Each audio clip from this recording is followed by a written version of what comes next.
All right, good evening, everyone. Welcome to this special webinar that is going to highlight the history of the Association of Black Psychologists. I'm pleased to introduce Dr. Benson Cooke, who is the current historian for ABPsi's National Board. So apologize for starting a few minutes late, so I'm just going to let Dr. Cooke just jump into it. Take it away. Okay, greetings, everyone. Everyone's doing well. I apologize for the delay. I was actually trying to wiggle my way through DC traffic. If you've ever lived in the DC metropolitan area, you're probably familiar with how it can be. So I literally just walked in the door.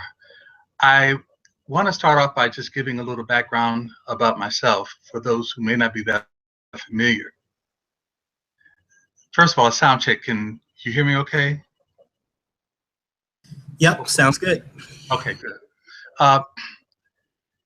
I first became a member of ABPsi before I became a member of ABPsi. That sounds strange, but it kind of went like this.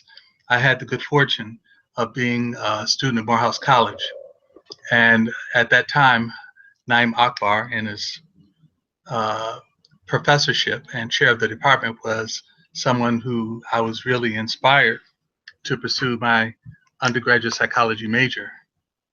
So that was my first introduction. I had an opportunity to meet with many of the giants at that time in the early years. This was like 1971, 72. From that point forward, I began to really explore what psychology was all about, especially in terms of what came to be called Black psychology. After completing my undergraduate degree at Morehouse in 75, I had an opportunity to go to the University of Massachusetts at Amherst. And there I finished my master's in clinical psych and then went on to across the street to the counseling psych program and basically focused on counseling psychology, mental health administration. Did an internship at St. Elizabeth's Hospital when it was still a hospital at the time, and then went back there to teach for a minute before I went to Xavier University of Louisiana, where I taught in psychology, became chair of the department within a year's time, and taught there for a few years before coming back to the DC area to work in a for a mental health corporation as a director of a day treatment facility. And then eventually left there, went to George Mason University, where I served as an assistant director of the Counseling Psychological Service Center and an adjunct faculty in the graduate counseling program. In the graduate counseling program, my specialty areas were depression, anxiety disorders, and really beginning to infuse multicultural competency for those whom I was supervising as practicum students, externs, and interns. Left there in 2004 visiting, but eventually 2006 full-time, and came to work where I currently am at the University of the District of Columbia as a professor of psychology and counseling and clinical coordinator of the graduate counseling program. In between that, or while that was going on, engaged in ABPsi. From my beginning membership in '92, I began to work as a chair of the DC chapter. So chair-elect chair, immediate past chair, and then became the coordinator initially of the personnel committee, then co-coordinator, national treasurer for about 5 years of the Association of Black Psychologists. And then I began my executive leadership as president-elect president, immediate past president, during that period when we went through 2-year cycles. So my position from 2007 to 2009 was moving into my position, which from 2009 to 2011, I served as national president.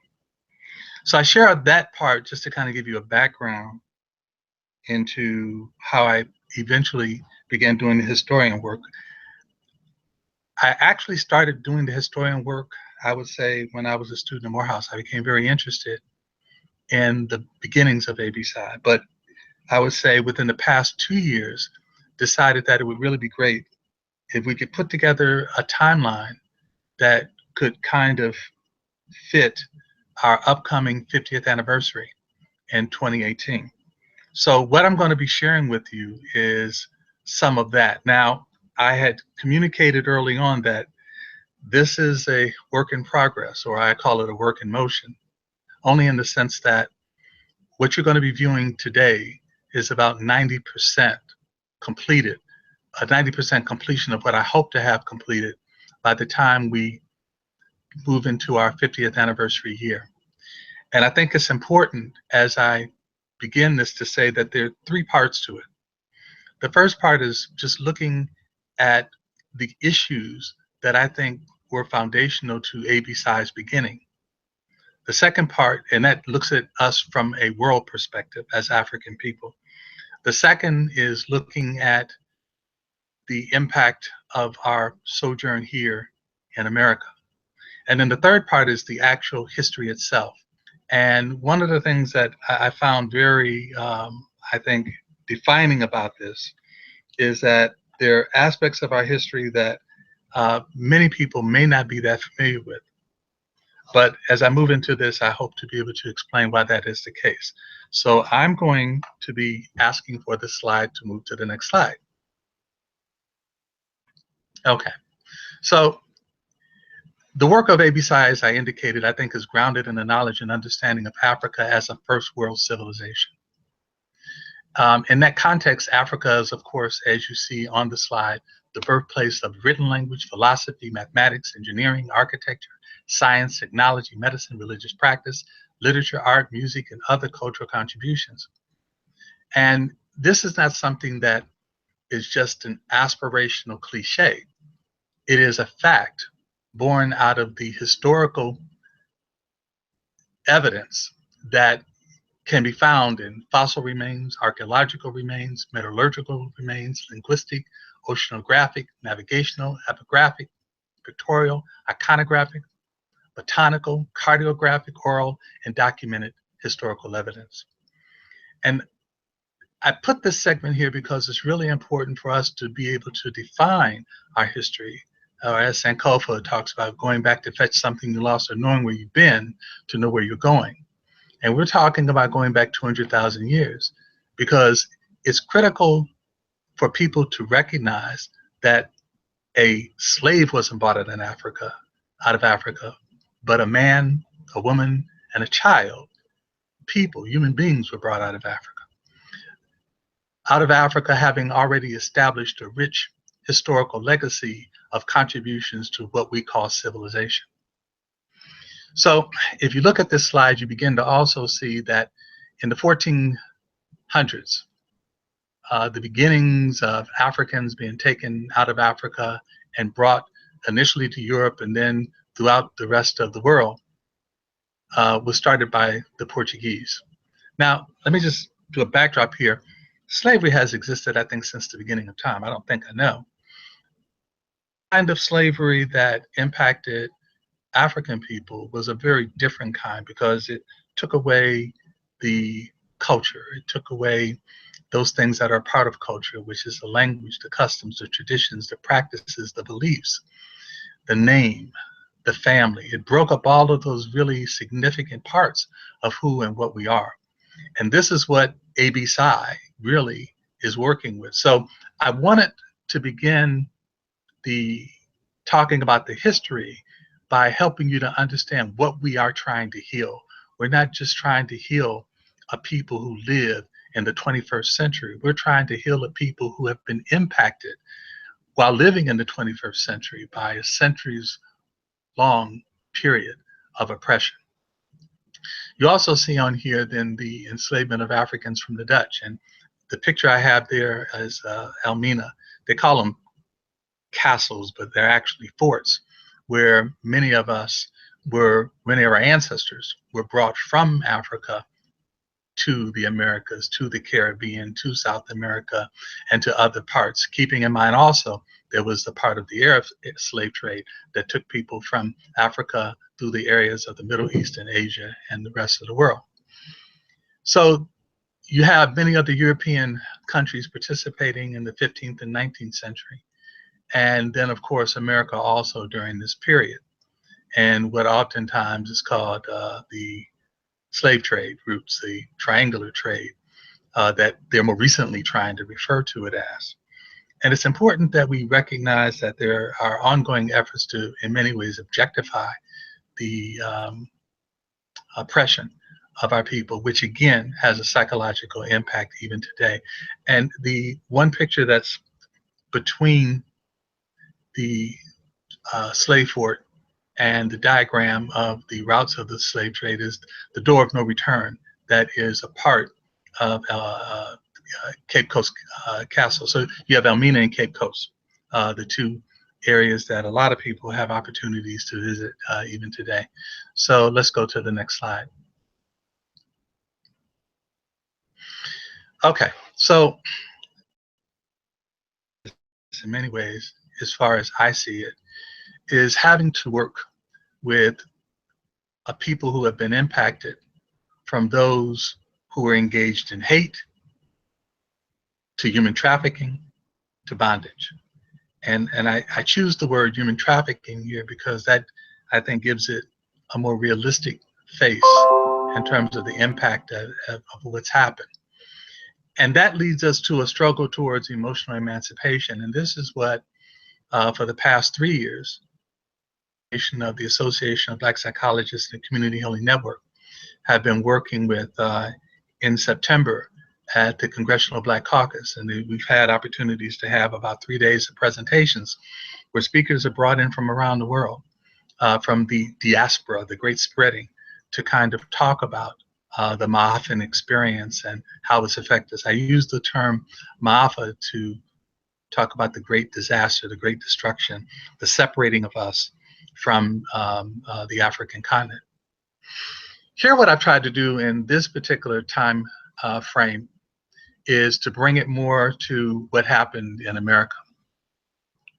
So you have the period of 1619 to 1718, 1719 to 1818, 1819 to 1918, 1919 to 2028 to 2019. And this kind of helps you to kind of recognize that this was a very long period in which African Americans have been significantly impacted.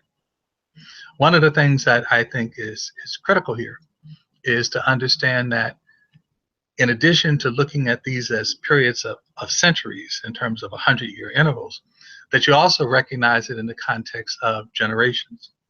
And in this context, I think it's important to be mindful of the fact that if a generation is usually 22 to 32 years, you're looking at easily in this scenario, a situation where you've got 4.5 generations almost within each century, give or take, a few years. Now, the significance of this is that you have to look at what was going on during these periods of time. So let me just kind of make this point of information here. I remember, well, many of you may not be that familiar, but during the period, and we're going to talk about it in the slides, of Hurricane Katrina, the Association of Black Psychologists played a very important role in helping to talk about the importance of and document the importance of having cultural sensitivity, but more importantly, cultural competence of the first responders who were arriving to provide support for those who were left behind. And many of those that were left behind, of course, were those who couldn't afford to get to safety.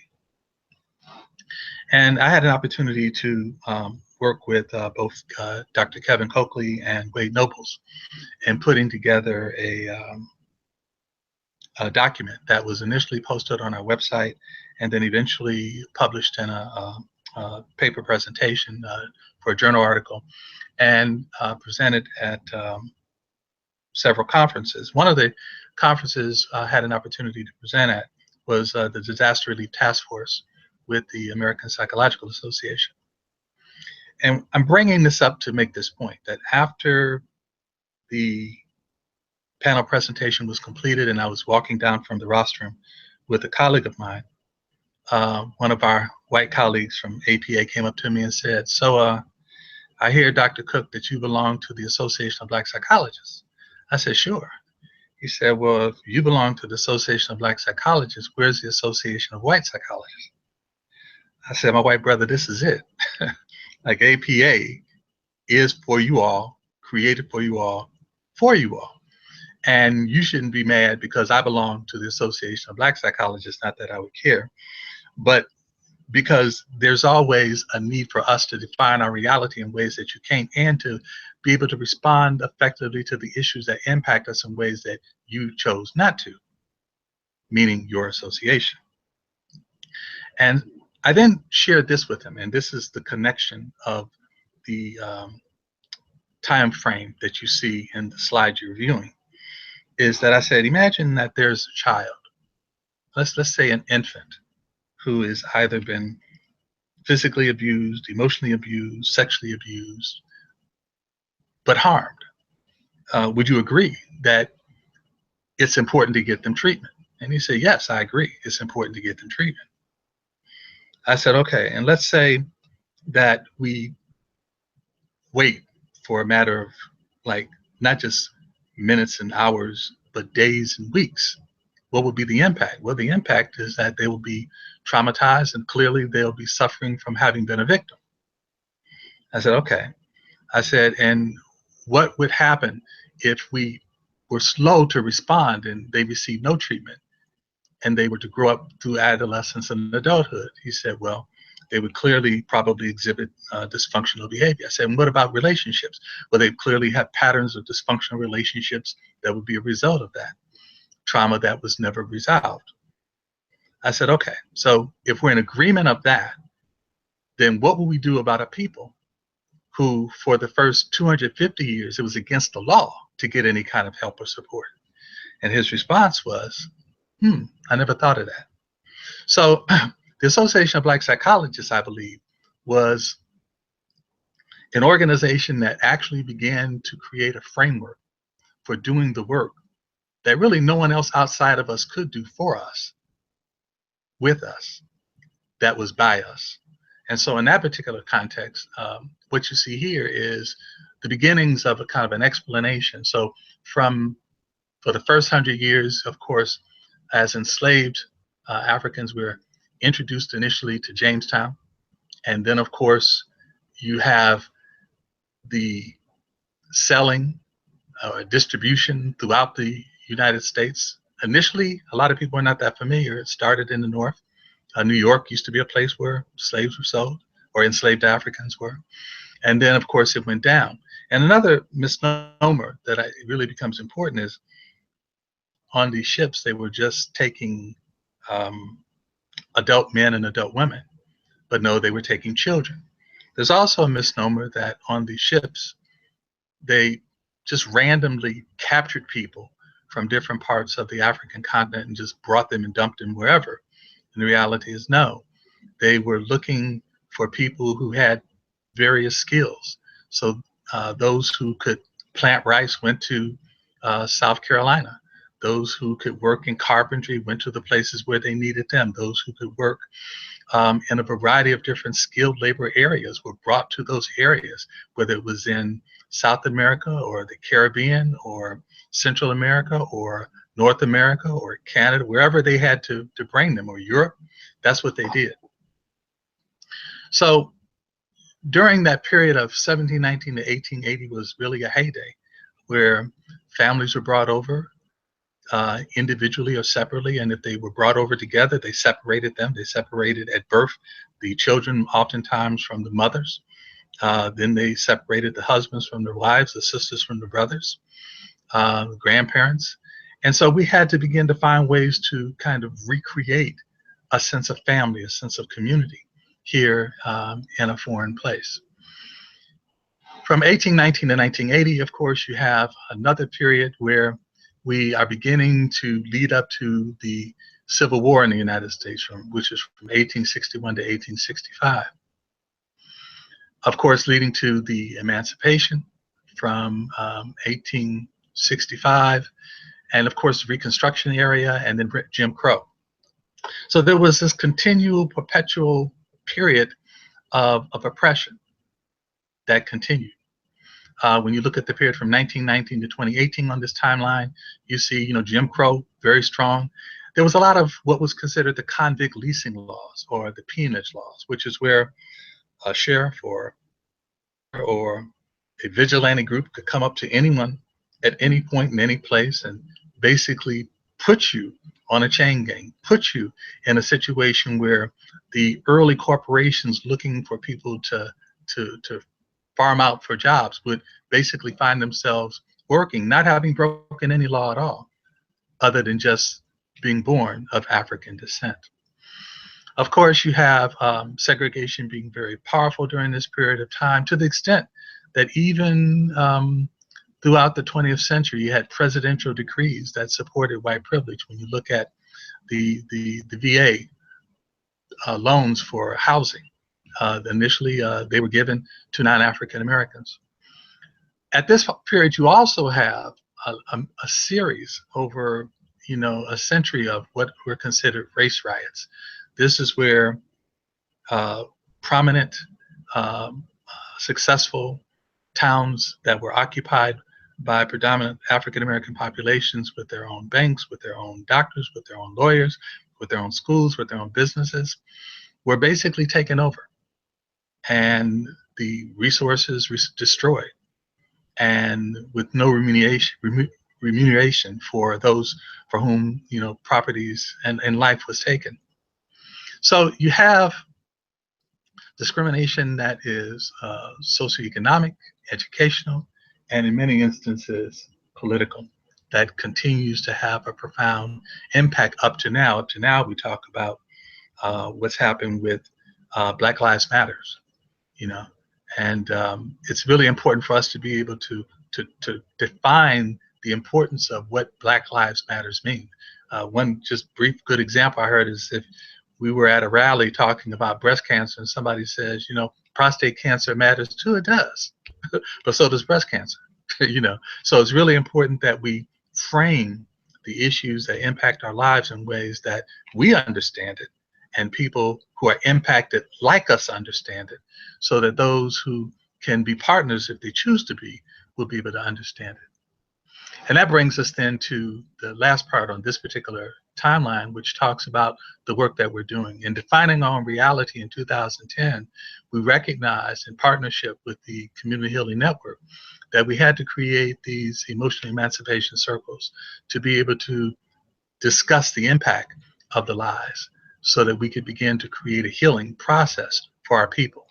So we've gone from our 200,000-year history to the 400-year history to the next slide. Ready for the next slide?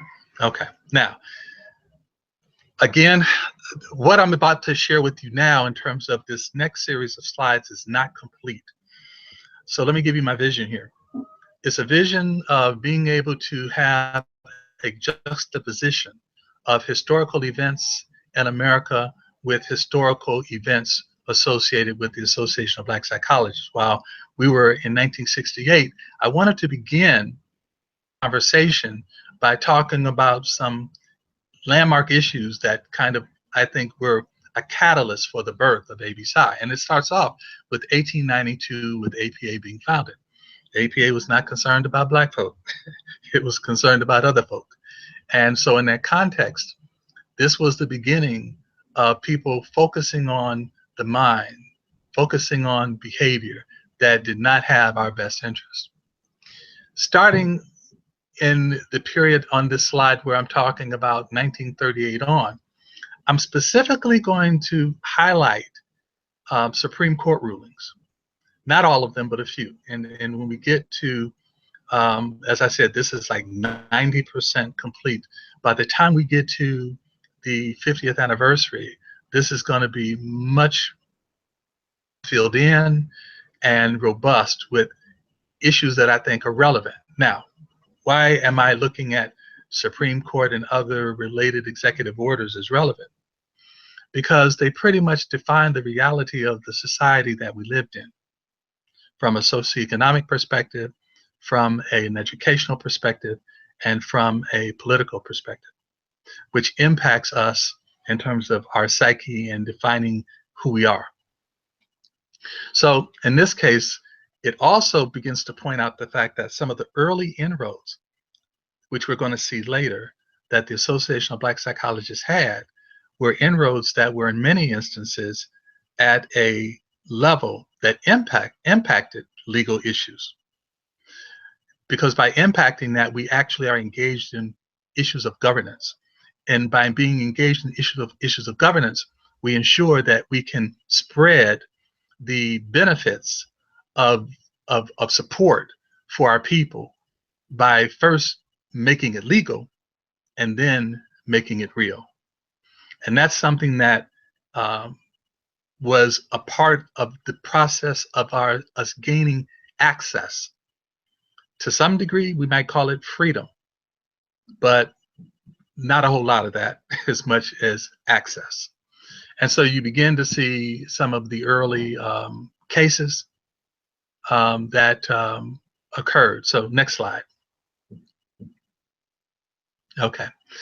Again, I'm highlighting these cases. Now, I also threw in 1947, the beginnings of Black folk being able to participate in certain kinds of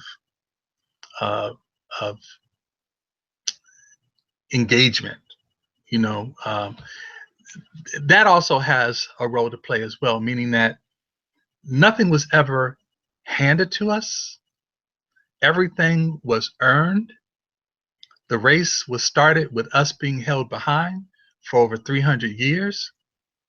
And as we begin to catch up from being behind, there are these obstacles that continually kind of lock us in, but we always have to often refer back to the law or to executive orders to be able to find our footing again, where again, governance can provide support for those who are the most disenfranchised. Okay, next slide. So here we go again. Some of the earlier Supreme Court decisions and other cases that were up above, which I really didn't want to spend a lot of time getting into detail, but I wanted to just highlight that there have been a number of cases that have had a profound impact on our freedoms or our access. And so here in 1954, you hear about Kenneth Clark and Mamie Clark playing a very important role in the May 17, 54 Supreme Court decision of Brown versus Board of Education. And there were two things I think happening here, really three. One is that it was not a decision that suggested that blacks sitting with whites would make us better. It was more of a decision of saying the resources from our hard-earned sweat, blood, and tears and money was helping people other than us. And so we needed a Supreme Court decision to ensure that we had equal access to the resources that others were taking from us. And the final piece to this was that the research of the Clarks talked about the harmful impact, not just of the effects of segregation, but the effects of oppression. And so we have to really listen with a third ear and see with a third eye the deeper implications of what was happening to us year period that was in some of the earlier slides, and how these legal cases were necessary to begin to bring access. And still to this day, ironically, in the 21st century, is only through the legal access that we're able to begin to engage in opportunities. Okay. What's interesting on this one is in 1967, I don't know if you're familiar, but I have a link, and if you have the time to just write this down, that's the http www.apa.org/monitor features king/challenge. If you have an opportunity to This is the challenge that Dr. Martin Luther King Jr. made to APA on September 1st, 1967. And what's significant about this is,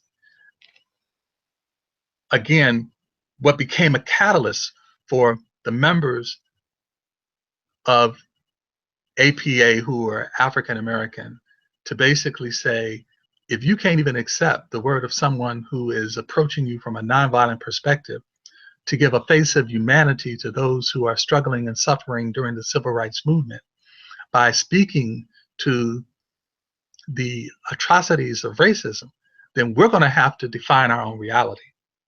Instances, when you look at his challenge and you have an opportunity to read that, you'll see that this was kind of speaking to the birth of Black students and Black early career, mid-career, and seasoned professional psychologists saying, you know what, enough is enough. With everything that's happening around us and the world at large, we cannot allow to continue to define our reality in ways that we can define it.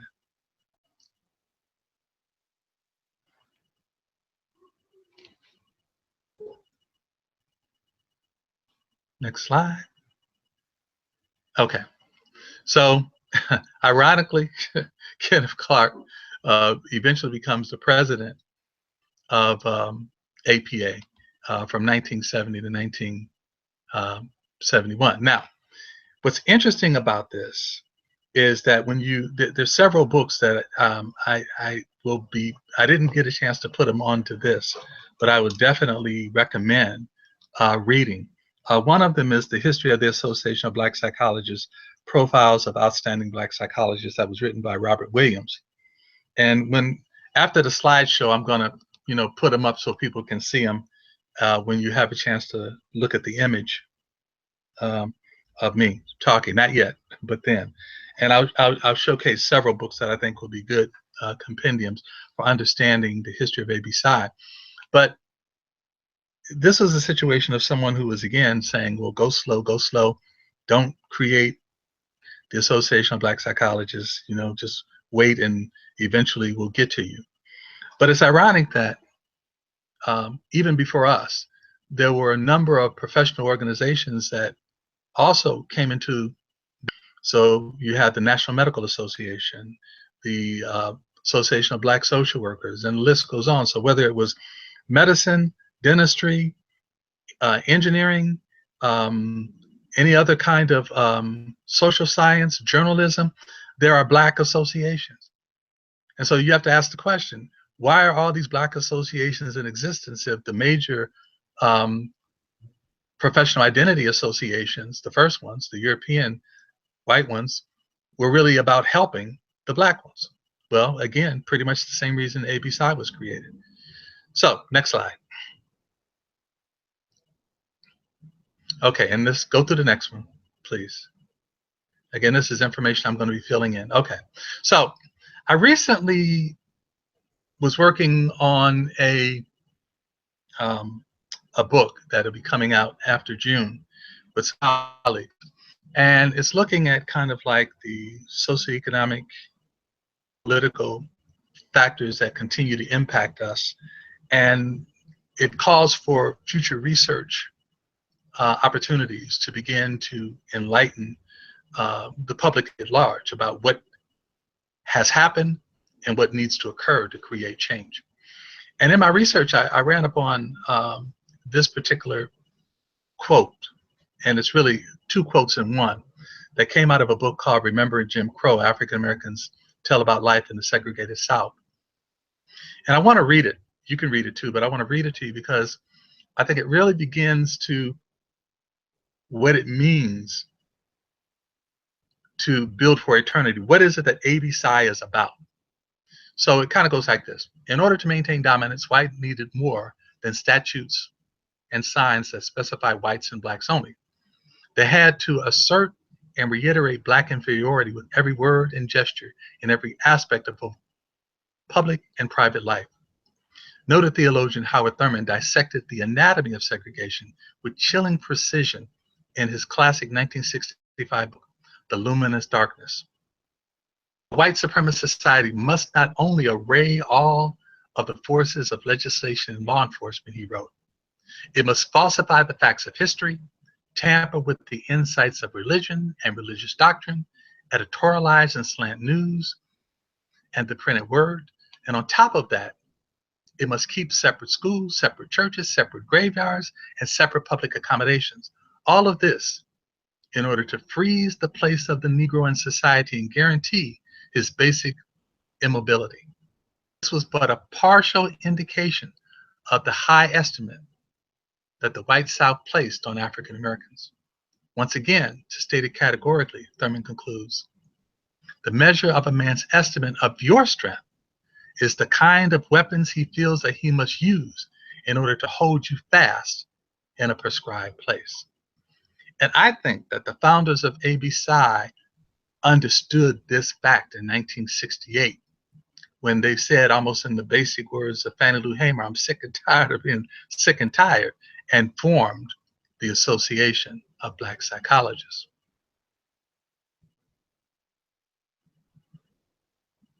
So here we have what will probably be the message for the timeline, which is Building for Eternity, the ABPsi historical timeline of 50 years of illuminating the African spirit. So in 1968 and 69, on September of 68, at a meeting of the American Psychological Association, the National Association of Black Psychologists was formed by approximately 200 Black psychologists. Now, in the beginning, it was called the National Association of Black Psychologists. Okay, but eventually it would change its name. But here on this slide, you see many of those who were at the beginnings. Dr. Awkward, Barnes, Abranovich, Brown, Davis, Dent, Escoffery, DeShields, Evans, Franklin, Goins, Green, Harvey, Hilliard, Howard, Jackson, Jones, Kendall, King, Minot, Mitchell, Morrison, Nix, Nichols, Nobles, Pierce, Terrell, Thomas, Ward, White, Williams, and Winslow. So these, based upon the history books, are the ones whose names that I have. And of course, as I will keep reiterating, this is a work in progress, or I like to say motion. I use the word motion because the goal is, once this timeline is created and finalized, it will be finalized only in the context that it can grow. Not only growing in the future, but if any piece from the past was misplaced or misrepresented, that will be corrected so that we will know from whence we came, which will help us to always remember where we're supposed to go. Next slide. Okay, so on September 2nd, 1968, Charles Thomas, formerly of the University of Southern California, and Robert Greene of Michigan State were unanimously nominated as co-chair people of the Association of Black Psychologists. Ernestine Thomas, formerly of Case Western, served as the association's first national secretary. And is by knowing our history and knowing the people who contributed to that history and seeing how it played out in terms of process, recognize whose shoulders we stand on.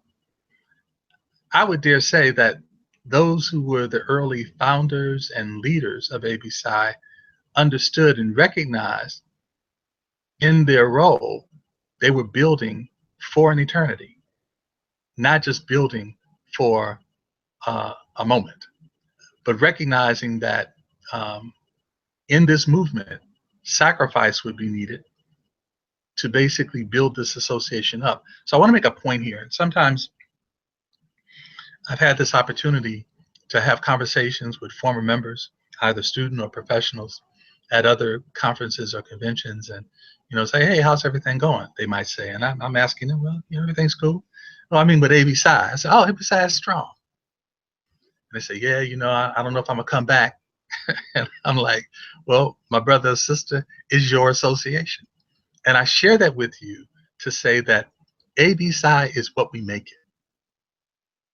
And I emphasize the we. I mean, anyone who is committed to the issues that stand upon which ABPsi was created has an opportunity to make a commitment to really make it work for you. So I now go to September '69. It says the second annual meeting was held in DC, and it was held during the 77th annual meeting of APA. And it was a real dramatic confrontation. And if you look at the Washington Post, they talk about it, occurred between the newly formed Black Student Psychological Association and APA.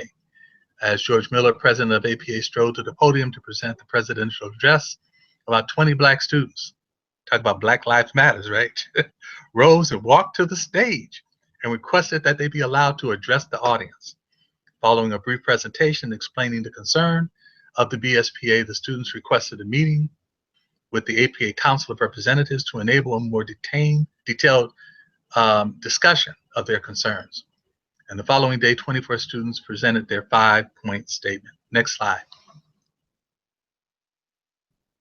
Okay, so this is not their statement, but I put here, and I want to fix it up more, but this is on our website. This is our mission. And that is that the Association of Black Psychologists sees its mission and destiny as the liberation of the African mind, empowerment of the African character, and enlightenment and illumination of the African spirit. And the purpose of the association is organized to operate exclusively for charitable and educational purposes, including, but not limited to, promoting and advancing the profession of African psychology, influencing and affecting social change, and developing programs whereby psychologists of African descent, hereby known as Black psychologists, can assist in solving problems of Black communities and other ethnic groups. To accomplish these purposes, the board of directors hereto and notice the board shall exercise the following specific functions: to organization of Black psychologists, develop funding sources for working capital, staff support, and educational programs, seek funding for projects involving Black psychologists. Such projects to include but not limited to scholarly journals, training programs, recruitment of students, faculty, and community mental health care programs, and work with such organizations of behavioral scientists as are able to implement the purposes of the association. Next slide.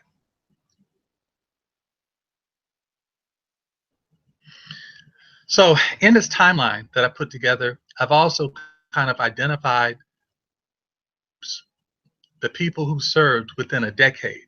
So every decade I list this. The hope is at the 50th anniversary, there'll actually be a panel, a live, when I say panel, not a panel of people, but a series of 5-foot-tall pictorial panels. And what they will do is they will showcase a lot of what you're seeing in the PowerPoint slide, but with more photographs. And I also hope to have from our ABPsi digital archive conversations of past founders, presidents, student leaders, early career, mid-career, and seasoned professionals talking about their experience over the decades. So some will go back as far as the 60s in terms of digitizing some videos, and others will be more contemporary that were a part of the DVD archive project that I initiated in 2007. So here you have some of the past presidents. And so next slide. Okay. From 70 to 79, a number of things began to happen. One of the things that I think became real clear, and I'm going to just talk in general and not get into the specifics of each of these slides now, is that we had some growing pains as an association. Part of our growing pains were separating from APA. And so in some of the early, we would always try to have our meetings kind of symbiotically related to or depending to APA. But fortunately, Dr. Robert L. Williams really began to see through a quote from Marcus Garvey that men do not build for others, they build for themselves. And what are you going to expect? That the white man is going to build up America and elsewhere and hand it over to us? meaning that we had to recognize conventions and coming together to fellowship progressed, that we had to do it with us, by us, for us, in our own space. And that became a part of what happened through the 70s after our growth in 1968. Next slide. So one of the other things that you'll see in these slides, again, it'll be more evident, and in fact, when it's in its final product, it will be something that members will be able to have access to. It'll be on the website as a part of our history. It'll be put together in some, I hope to be, have some kind of memento for the 50th anniversary that members can have, that has both kind of digital, audio kind of information, so that you can not only enjoy it in your own private space, but you can use it in classrooms, you can use it in presentations to talk about what it is that's going on. So here we are in September of '71. We're beginning to continue to grow. We're outlining where we want to go and what we want to do, and more importantly, engaging in issues of governance. So on November 21st, 1971, the Larry P. case was filed in the U.S. District Court for the Northern District of California. And it was a class action lawsuit brought by a group of Black parents in San Francisco whose children had been inappropriately classified and placed in classes for the educable mentally retarded. So here, ABPsi began to use its voice to speak for those who were in need of being stereotyped, stigmatized, objectified, and oppressed. Next slide, please. At the same time, we began to document our history. Reginald Jones, and I don't know, I'm sure many of you probably have his books that were a compilation of the writings of many of the early students and professional Black psychologists in a series of editions called Black Psychology. At the same time, we began to engage in meetings, as you see in September '72, the 5th annual convention. The theme was politicizing Black psychology. And so we were looking at testing, research, mental health, prisons, and education. Isn't it ironic? In 1972, we were doing some of the same things that we find ourselves focused on now. And that tells you a lot about that quote that I shared earlier from Howard Thurman, that the battle continues, or the struggle continues, or both. At the same time, in September '72, the first biographical directory of the Association of Black Psychologists is published, and we do have a copy of that in our national office. Next slide. At the same time, you begin to see from the themes of our conventions that we were looking at becoming more accountable, more responsible for being the voice of psychology in our communities to deal with underrepresented populations. At the same time, we began to be involved with the Congressional Black Caucus, a relationship that continues to this day. Now, the Congressional Black Caucus Initiative of Psychology and the Law was where a group of organizations, including ABPsi, would make sure that every 4 years we'd come together and hold a joint convention. And that's something that has not been as consistent as I think the founders wanted it to be, but clearly one that is not left the drawing board of us reinitiating it. Next slide. Okay, so here we have, in January of '74, ABPsi filed an amicus curiae brief for the case of Douglas versus Hampton.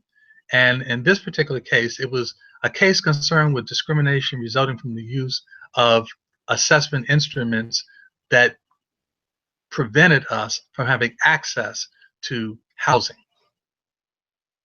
Strange world, ABPsi, focusing on housing. Why? Because that's a significant part of life. Next slide. At the same time, August of '74, the first issue of the Journal of Black Psychology, Volume 1, Number 1, editor William Davis Smith is published. And the topics included some of the following. You had The Social Responsibility of Psychology by Robert Greene, Awareness, the Key to Black Mental Health by Luther Weems, or if you don't know him, his name now, Naeem Akbar. You had New Labels for Black People Analysis by Reginald Jones, Nationality and Status and the Perception of Personality Traits and Social Distance, Africans and Afro-Americans by, well,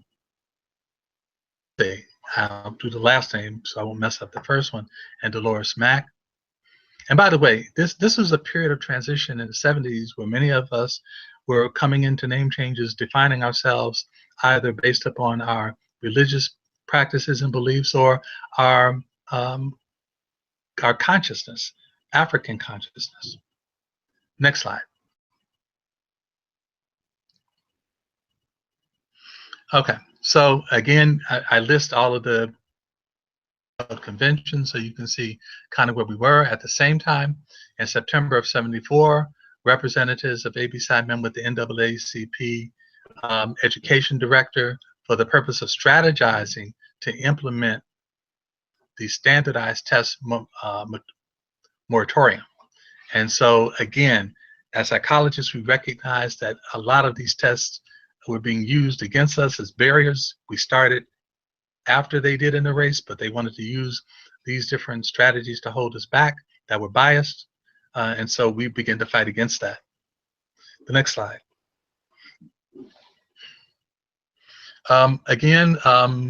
We began to extend our contacts into the African continent because we recognize we're an African people impacted by the Moffat experience. And that began to have a profound impact on the new directions that ABPsi began to go in through the 70s. Next slide.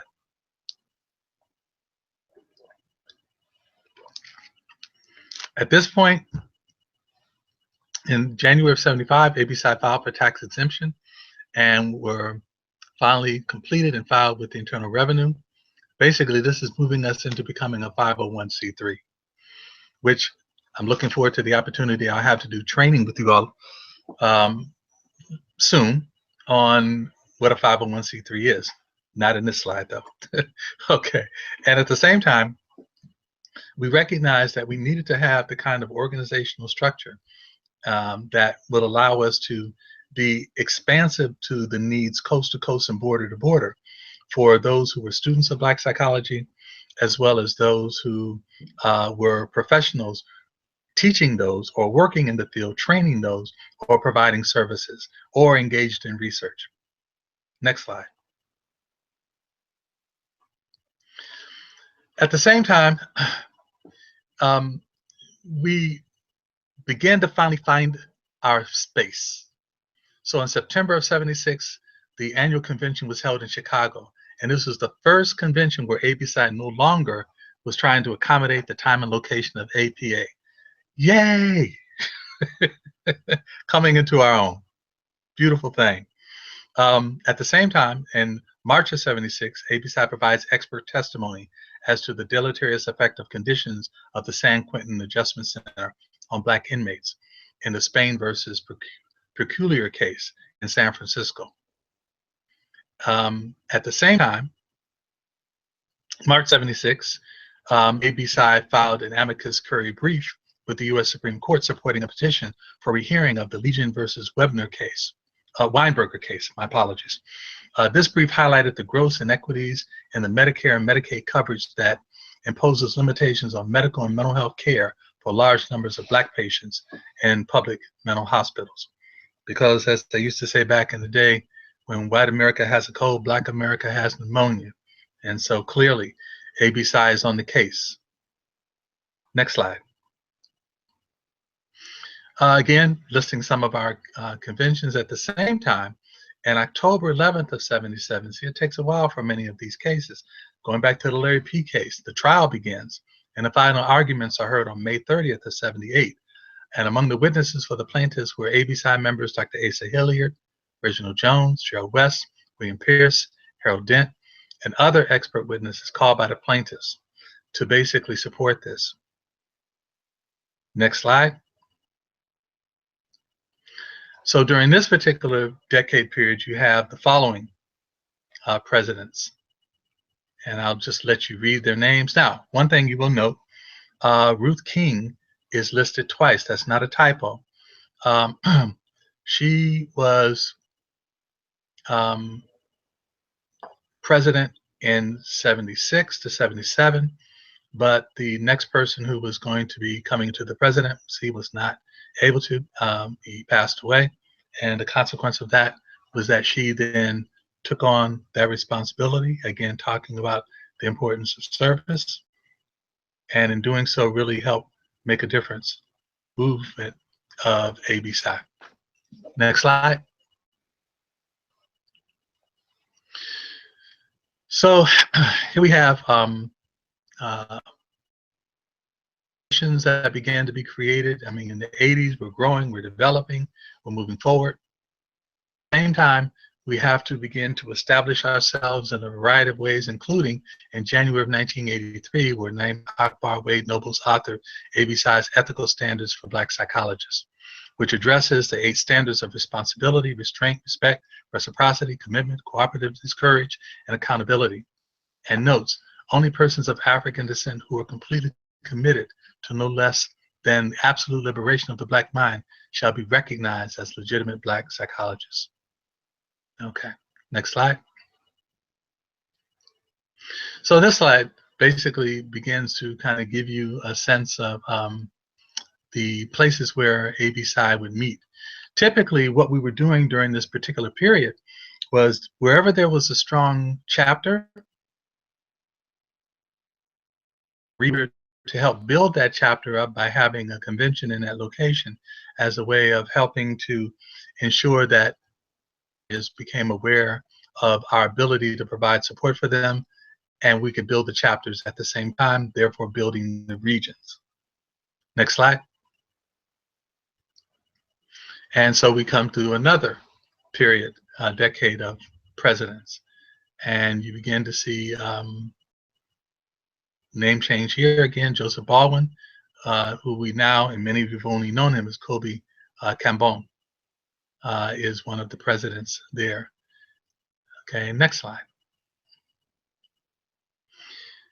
So through this period of time, we began to move internationally. So they had a conference in Jamaica. At the same time, on September 10th, 1992, the State Department of Education instructed school districts to continue not to use IQ tests when identifying and placing African American students in special education, pending new court hearings to determine the current substantial equivalent of the prior EMR category. Again, ABPsi played a very critical role in these decisions. Next slide.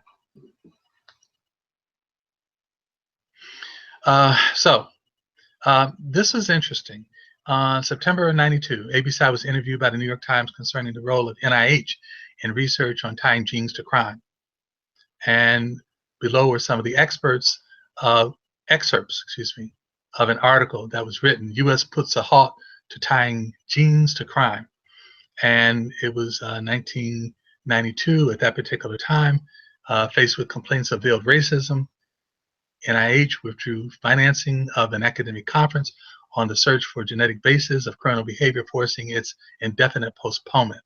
I'm going to show you another slide in a moment where my mom used to say, believe none of what you hear and half of what you see. Sometimes you can't believe what you see, because while we thought they discontinued it, it continued in a different context, which we'll get to.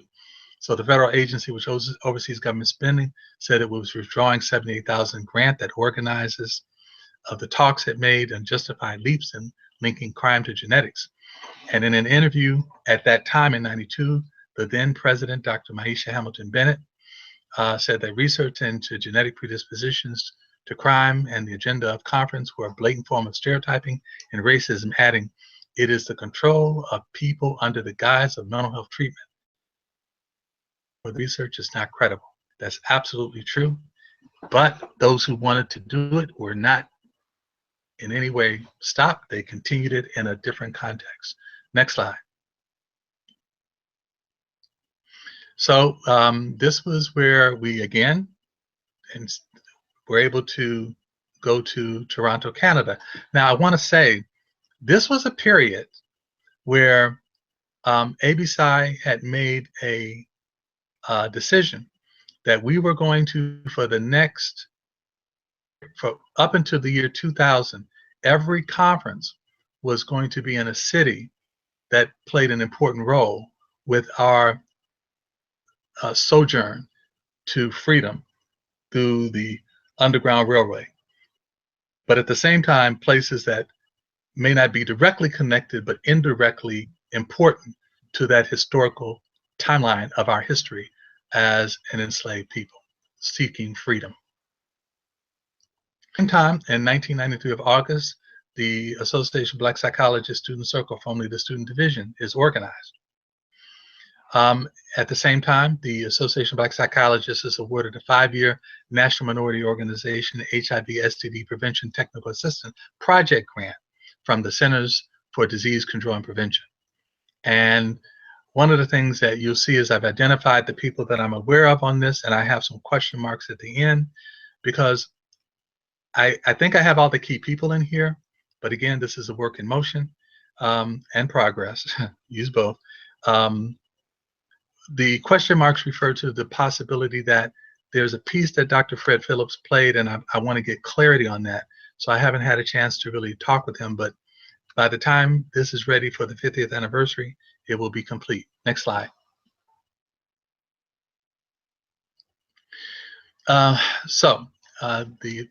After Canada, we end up in Philadelphia, and we begin to see a series of issues that ABPsi is continuing to deal with. That sounds like today, but it very much was a part of us, again, defining our own reality and working for our people. Next slide. Here we have the August of '95, Dr. Thomas Parham initiated ABPsi's participation with the Black Congress on Health, Law, and Economics. I mentioned this earlier, and the African American Leadership Summit while attending White House briefings with at then U.S. President Bill Clinton. This was bringing together the best Black minds to begin to focus on our issues, Black organizations that focus their work exclusively on our people. At the same time, August of '95, the first Guidelines and Procedures Manual for our annual African ceremony for the installation of the national president by Dr. Wade Noble would begin to take place. At the same time, the ABPsi signed a covenant with the Ghana National Association of Traditional Healers. And in October 1695, ABPsi endorses the Million Man March in Washington, D.C. Next slide. So again, we have a series of conferences, but August of '96, Attorney Derry Humphreys, Esquire, becomes ABPsi's attorney. What's important or significant about his support as our attorney is that it's also the attorney for the Black medical, Black dental, Black, just pretty much almost all the Black organizations. And so his inroads into impact our community is deep, while at the same time, he served on Capitol Hill, and his connections in terms of allowing us to engage in issues of governance has been very helpful and supportive. Next slide.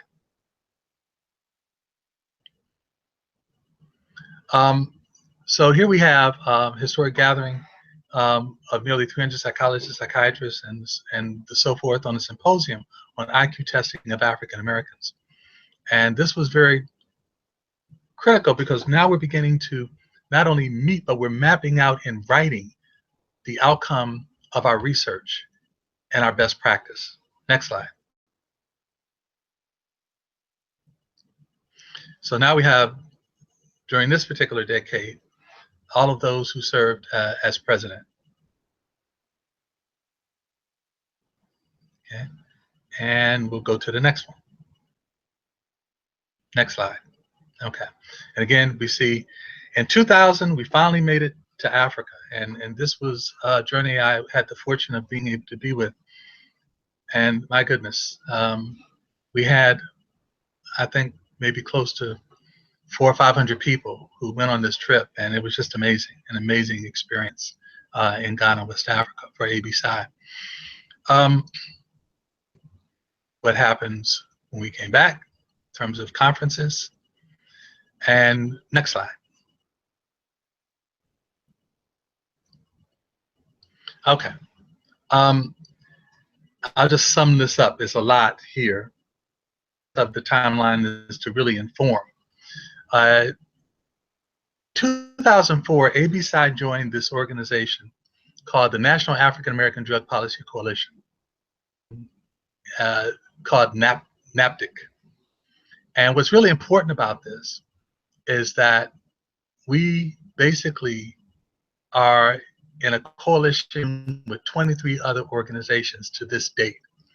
And the lower part, and I'll just mention them if you can't really see it that well.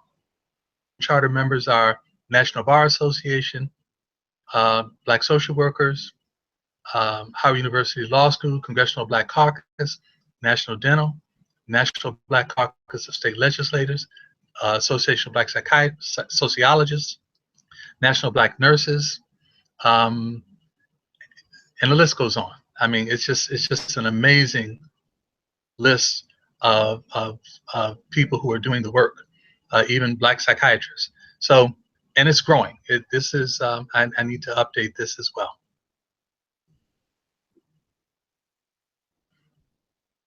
Yeah, so collaboration becomes an important part of what ABPsi is about. Okay, so then we see on September 29, 2005, ABPsi responded to the national disaster resulting from Hurricane Katrina.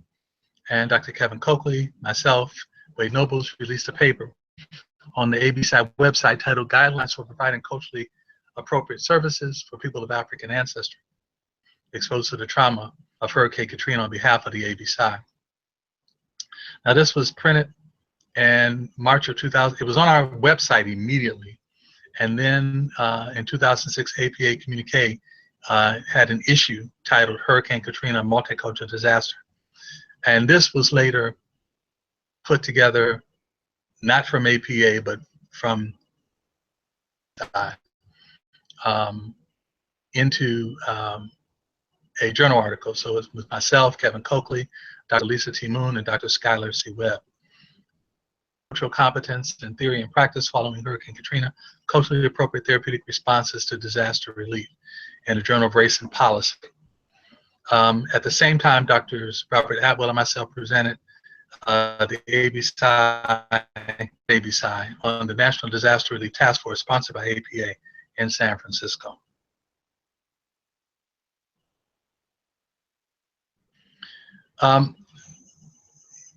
So again, met in Cleveland in 2006, and then in January 2007, we instituted the License Certification Proficiency Program designed to provide advanced skill development and training and to make sure that we could license ourselves. Now, this is a continued work in progress, and we will see how it continues to progress. But what's important is an effort was made in 2007 to begin to initiate this as a way of saying that we are the ones who are best consciously and skilled professionally to focus on our needs. Next slide.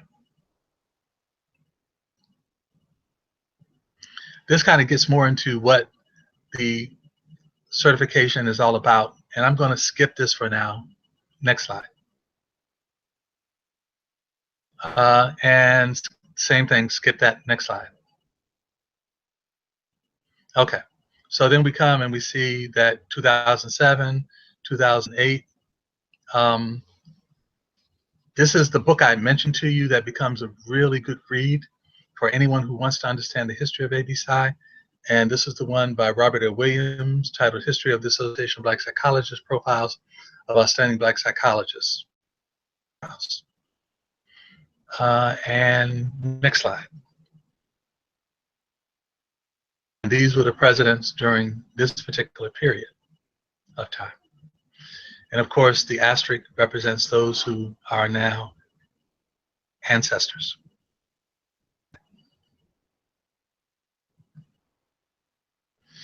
So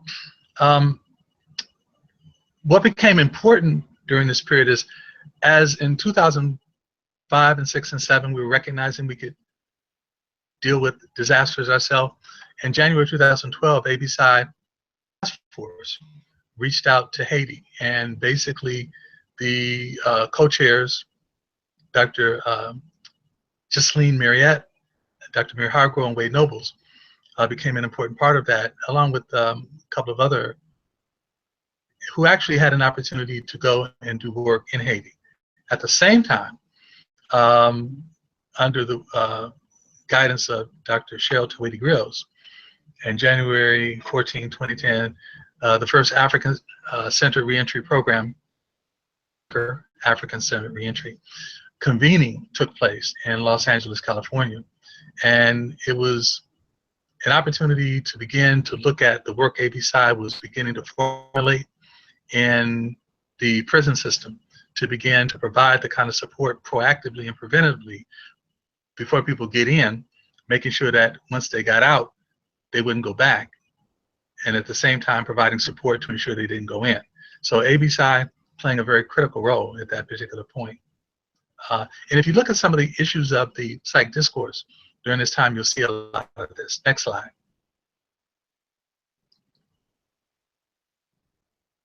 This was the same period of time, April 14th and 15th. The leadership of ABPsi involved in landmark meetings on Capitol Hill with Congressional Representatives John Conyers, Donna Christensen, Bobby Scott, and some of their chief counsels, and also some of the delegates from Maryland. And the purpose of this was to really begin to engage in, we were working with affordable health care, mental health issues, and at the same time, beginning to focus on the prison industrial complex. And we were able to, from this, to a white paper for the Attorney General at that time, speaking to the issues that ABPsi was concerned about in terms of juvenile justice issues. Next slide.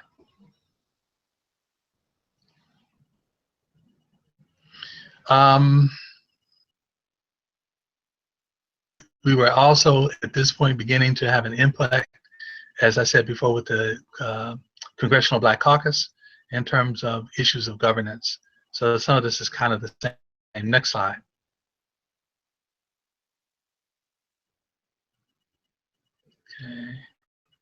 Okay. These were some of the additional meetings we had, because again, focusing on the prison industrial complex became a key issue in terms of working with the National African American Drug Policy Coalition, as well as the Congressional Black Caucus. And Dr. Cheryl Grills really took the lead on a lot of this, with ABPsi supporting her along the way. Next slide. Okay.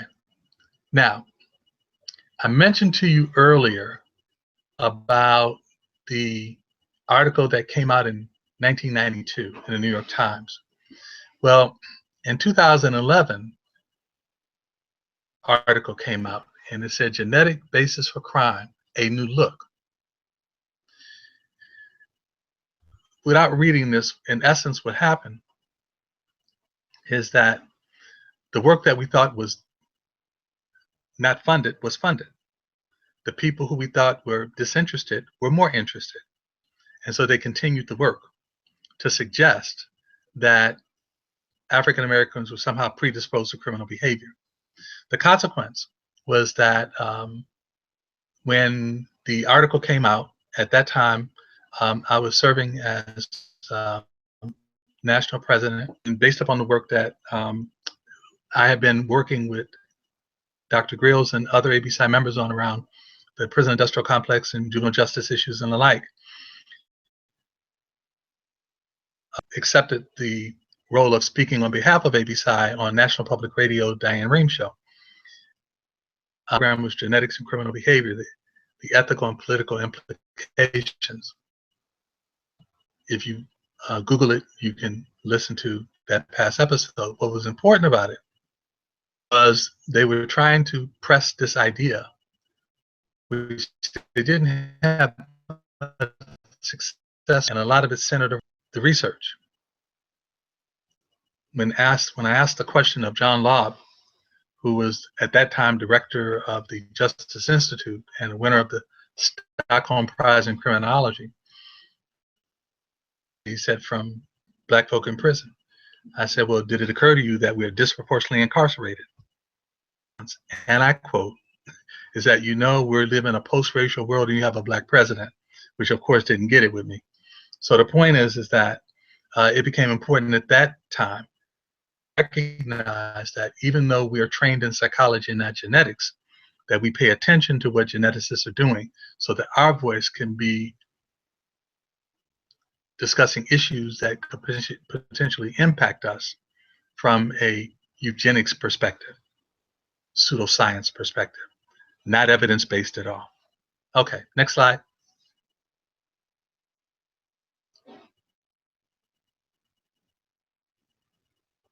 Okay. Continual focus of the issues that we're dealing with in terms of our convention that was held in Virginia. Next slide.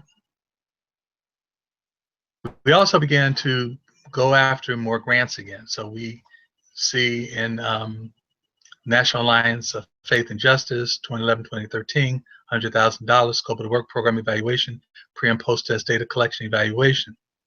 At the same time, in July 22nd, 27th, ABPsi was a major participant in the 30th International Congress of Psychology in Cape Town, South Africa. Next slide.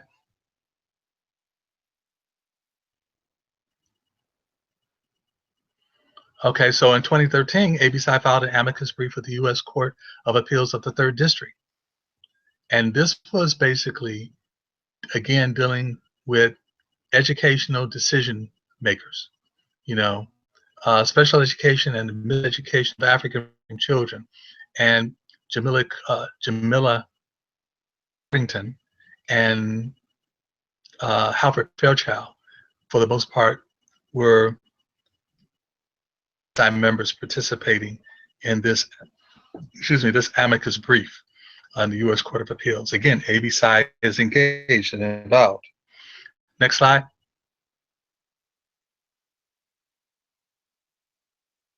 Okay, conventions. Next slide. And so these slides basically just show this slide of the work that we are continuing to do with the Congressional Black Caucus around the emotional emancipation circles or emotional emancipation summits. Next slide. And so we also, in 2016, 2017, were able to get an Annie Casey Foundation work white paper on incarceration of African American youth. Next slide. And then we see the list of presidents during this period from 2009 forward. Next slide.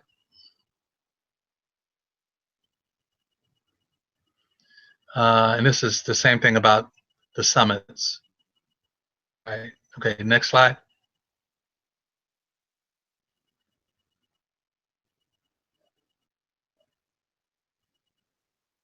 Okay, so a note about the sliding. One of the things that I did not put, and I'm remiss for not doing that, is in 2010, ABPsi, taking the lead with APA supporting, did the first summit on obesity in African American women and girls in the country. And I'll make sure I include that in there, just crossed my mind. Okay, this right here is from 1968 to now, ABPsi has awarded just awards. And you may not be that familiar with it, so in this historical timeline, I provide information that says the first award for distinguished psychologist was in 1973 to Dr. Charles Thomas, and then in 74 to Dr. Robert Williams received the second.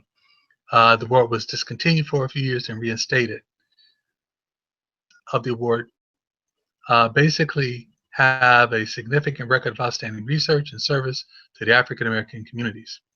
And the scholarly criterion listed below is the individual must be a holder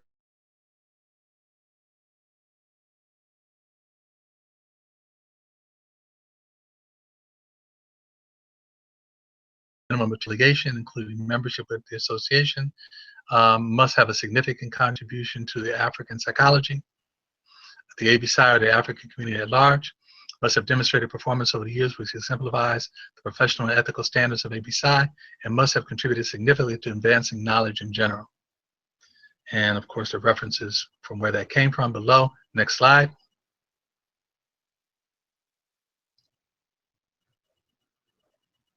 So this is the current list in alphabetical order, keeping in mind a couple of points that was already made. They don't pick them every year. Only the people on this list select distinguished psychologists. Sometimes it may be 1 or 2 years where no one's selected. Sometimes they may pick one. Sometimes they may pick two. They have to meet the criterion, and then the distinguished psychologists, of course, make the selection.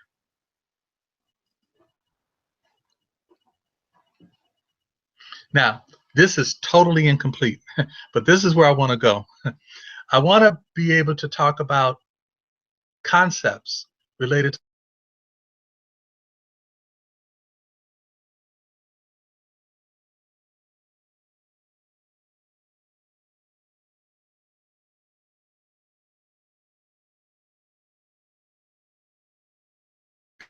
and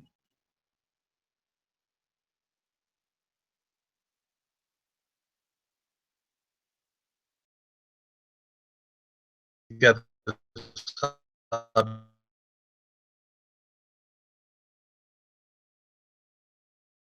Next slide.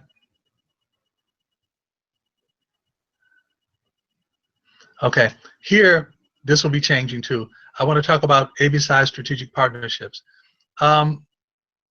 It takes a whole village to raise a child. And what we do, I think we do best when we collaborate with other people. So it's incomplete, but this is kind of to give you an idea that I'm also going to have this on there as well to acknowledge the support that we've received from others while also representing the support we've given them.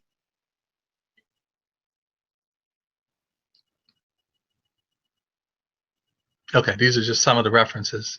And I think, is there another slide after that, or was that it? So that's the end of some of the other references. Okay, so now we can bring it to a live screen and get off the PowerPoints and answer any questions people may have. All right, thank you so much, Dr. Cooke. That was a lot of great information. So just give me a second. I'm going to check and see if there are any questions. I wanted to show our audience some books, so right. So you want to go ahead. That I mentioned, the History of the Association of Black Psychologists. This is the one by Dr. Robert Williams. The other thing to keep in mind is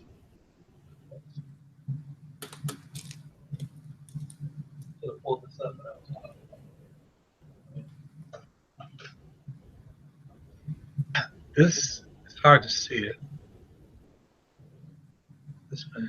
Okay, this is Larry P. Case. So it's in book format about the role that ABPsi played in dealing with IQ tests. Another book that you probably already have in your library, this is the second edition of Even the Rat Was White by Robert Guthrie as well. He basically gives a history of Black psychology.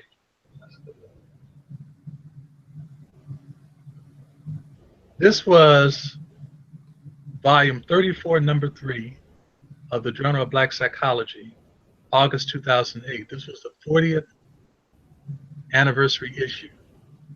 The 40th anniversary issue. And in this 40th anniversary issue, you have a lot of information on the history of ABPsi. There are countless other books as well, which I won't go into right now, but it also means looking at some of the earlier journals and looking at the compendium of books that were put together by Reginald Jones on Black psychology, where you have a number of Black psychologists sharing their insights and information on the subject. And then, like I said, in 2007, started the ABPsi DVD archive project, which was a way of doing video interviews, leaders, founders, researchers, folk, and just regular folk of ABPsi who have made contributions, continue to make contributions, serve and support.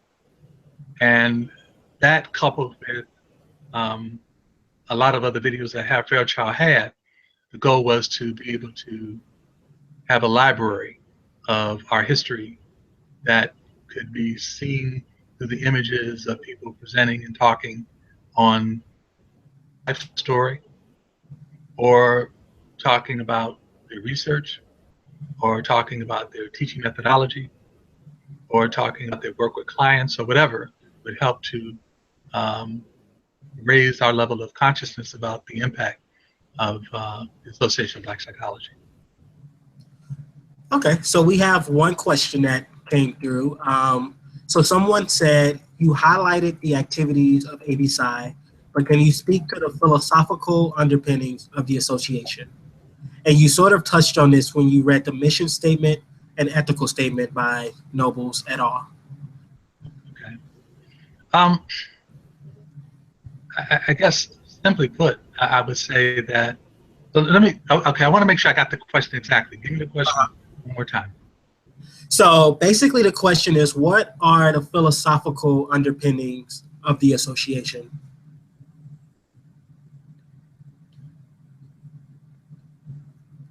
So you spoke about the activities, but what is... Right. Yeah. I would say, I'm trying to just break down this concept of philosophical underpinnings.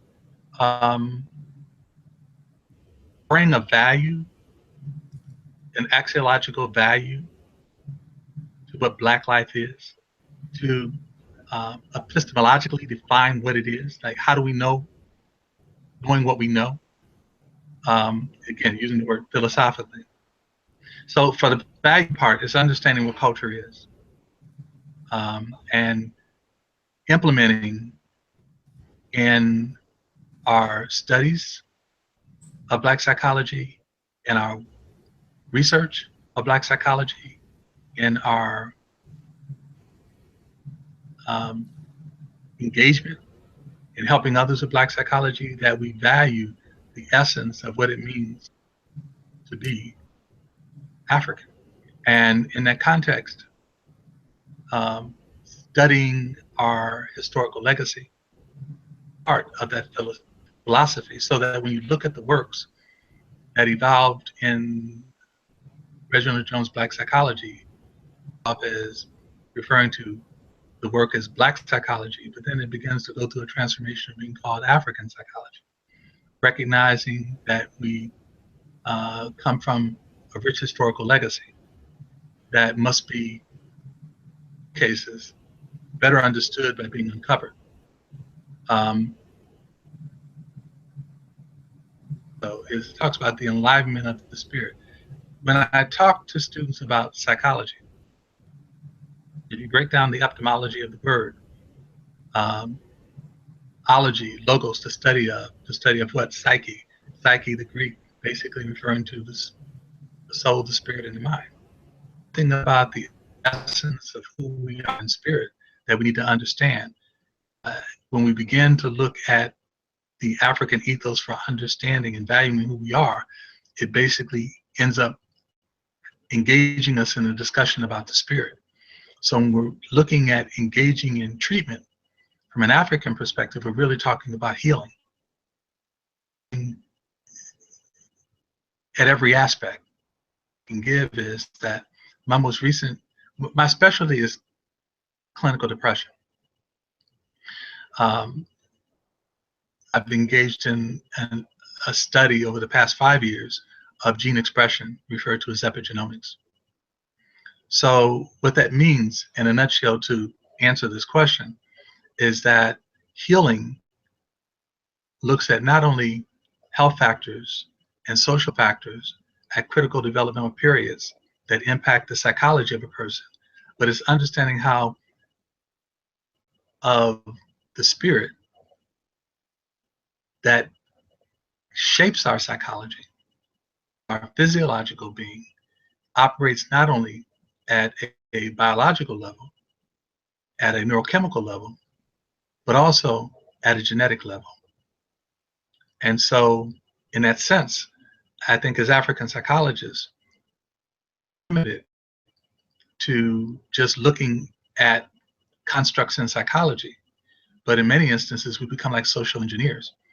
We're looking at ways of being across spectrums. So we're looking at the psychological, we're looking at the physiological, we're looking at the biological, we're looking at the neurochemical, we're looking at the genetic. So I think from a philosophical perspective, it means understanding ways of being that are not just European, but that are also African, so that we can effectively engage the issues that impact us generationally speaking, in the essence of who and what we really are. So it makes it culturally relevant to be able to talk about what it means to be African, but then breaking it down so that we can actually develop instruments and tools that allow us to effectively do that. So we may do it linguistically in terms of how we understand things cognitively about how we be. At the same time, looking at the timeline I gave you going back 200,000 years, if you think about the fact that we have a rich history and legacy that in many instances was kind of stripped and peeled away, and what that does to our psyche, that does to our being. And in many instances, what I've been uncovering is research that shows that it affects you at the DNA level. Many of the studies I've had an opportunity to read talk about Holocaust survivors and the offspring who were not interned having suffered some of the same traumatic impacts as those who actually were involved. And so if we look at the Moffin experience,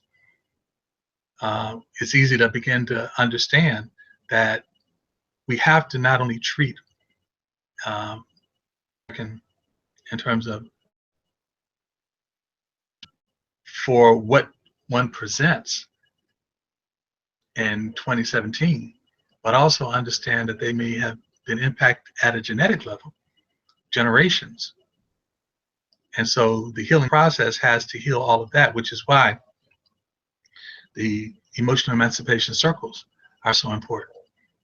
They give us an opportunity to deal across generations with the issues that have impacted us. So philosophically, I think that ABPsi is really in a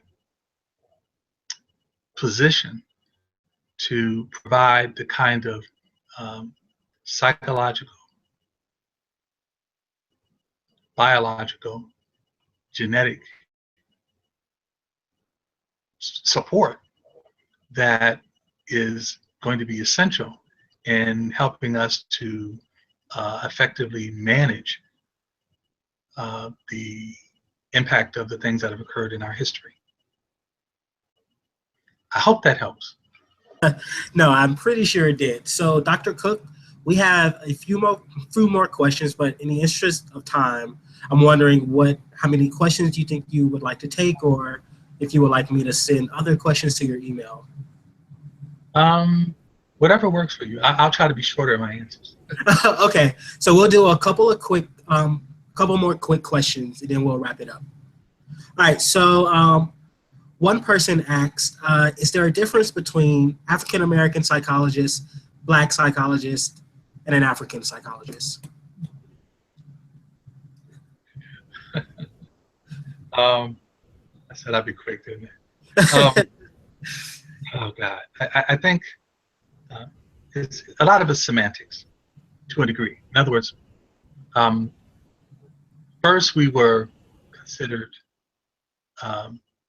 colored people, when it should have been people of color, because nobody actually colored us. Then we became Negroes, defined by others, and so that's what we were called. But then it kind of dawned upon us that if somebody was considered French, they came from France and they spoke French, or Spanish, they spoke Spanish and they came from some Spanish-related place, but there was no Negro land. So Afro-American connection, the hyphenated American who has African ancestry, which then became African-American hyphenated, which then became African. The reality, I think, is that we've come to develop a philosophy around who and what we really are. The reality is that we have ancestry that's African. When people trace their genetic roots down on any one of these programs, they know, if they have as much melanin as I have, that where they came from will be from Africa. So I think the psychology that's considered African psychology is a growth of African American psychology, which is a growth of Black psychology, which is suggesting that one, focus more the African on the cultural connections. The Black focuses more on the historical legacy of African Americans as Black Americans here in America. So racial identity development might be more in the form of the Black psychology, whereas that might be less of the focus of African psychology. African psychology is looking at how we, in ways that reflect African culture, may have more of a spiritual focus to it, tying together all of the pieces of the spiritual, the psychological, the physiological, the biological, the genetic, the generational connections. That's a short answer, but I'd be more than happy to kind of tackle that question on a email, where I can provide some resources that I think would be very helpful, like a book that was edited by Dr. Thomas Parham, Raising the Bar of Cultural Competence, in terms of looking at African psychology, is an excellent book that really kind of lays down, I think, a strong foundation, published by Sage Publications. All right. Another question is, what is your advice to doctoral students who will soon be entering the field? In addition, what encouragement can you provide that will assist us with making a positive impact on the ABPsi? Okay, so I have two pieces of advice. The first is, you can make an impact after you've got the degree. Very few predominantly white institutions are excited about giving you a degree that is titled, "My stuff ain't worth nothing." I think that they want you to learn what they're teaching you. And then once you've got the degree, you've already learned how to deconstruct, to be able to create that which will be important for the work that you do.